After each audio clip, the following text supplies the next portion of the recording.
Mega demolition. જી હા, રાજકોટમાં એક વિસ્તારમાં તંત્રએ મેગા ડિમોલિશનની તડામાર તૈયારીઓ શરૂ કરી છે।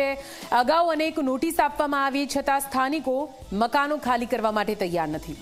કરોડોની આ સરકારી જમીન પર થયેલા ગેરકાયદી બાંધકામો તોડી પાડવા માટે તંત્ર તૈયાર થયું છે, તો સ્થાનિકોએ કલેક્ટર કચેરીમાં ધામા નાખી દીધા। જુઓ ડિમોલિશનના ડર અને આક્રોશનો આ ખાસ અહેવાલ।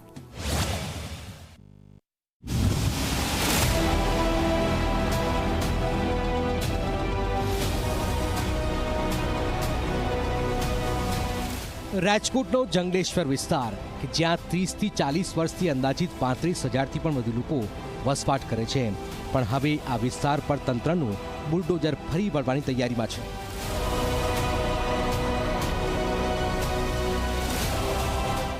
નાની નાની છોકરીઓ રોવે છે, મારે દીકરાની દીકરીઓ રોવે છે, બા મકાન પડી જાય ક્યાં જાઉં, બા અમે ભણવા ક્યાં જાઉં, પણ એને છોકરીઓનું મેન નથી આવતું કે બેટી જોઈ બેટી તો મોદી હેઠળ ક્યાં ગયો છે, તો છોકરીઓ સામું જોવાય ને કે અમને સહાય આપો।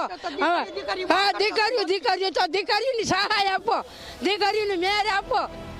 આજી નદી કિનારે આવેલી કરોડો રૂપિયાની સરકારી જમીન પર થયેલા કબજાઓને દૂર કરવા માટે તંત્રએ મેગા ડિમોલિશનની તૈયારીઓ શરૂ કરી છે।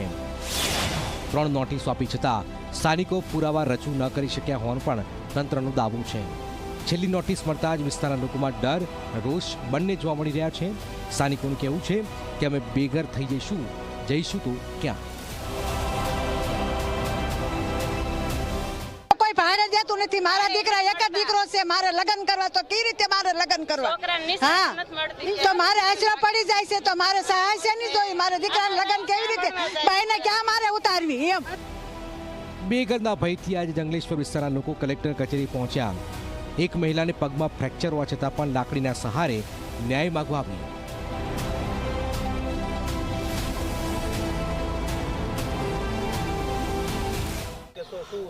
મારે કમાવાળું કોઈ નથી, હું એકલી જ છું સાહેબ, એટલે મારે ક્યાં જાઉં મને એ કલેક્ટર સાહેબને કહો કે હું ક્યાં જાઉં।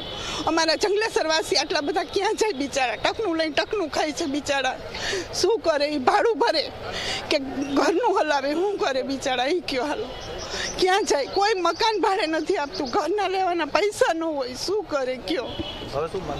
બસ અમારે એ જ માંગ કે ઘરની હાટે ઘર, બસ બીજું કાંઈ માંગ નથી અમારી સાહેબ, બીજું કાંઈ અને કાં અમને મુદત આપી દે, અમારે એવું નથી કે અમારે નથી દેવું સાહેબને બધું અમારું દઈ દેવું, ડિમોલેશન કરશે ત્યાં બધાને ખબર, હું તો એકલી છું, હું ક્યાં જઈશ સાહેબ કયો તમે, 7 દિવસમાં જાઉં ક્યાં, અમને કોઈ ઘર અત્યારે ભાડે ઘર નથી દેતા, 10,000 કમાતા ને અને ખાવાના નથી, અમે ક્યાં ઓલું કરશી કયો।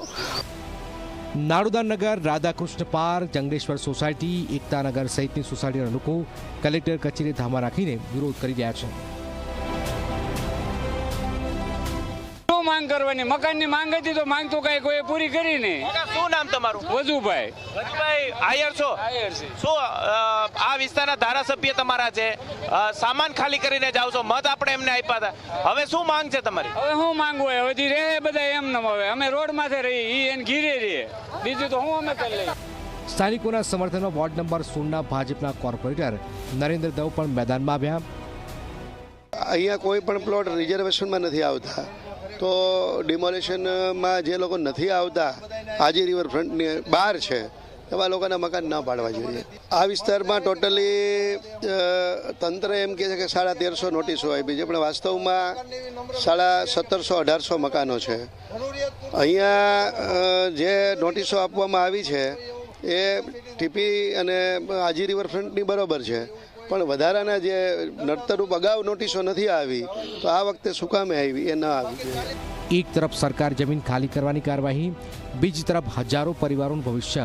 પ્રશ્ન એ છે કે શું તંત્ર માનવતાપૂર્ણ ઉકેલ લાવશે કે પછી બુલડોઝર બધું જ સમેટી લેશે। ગૌરવ દવે, ઝી મીડિયા, રાજકોટ।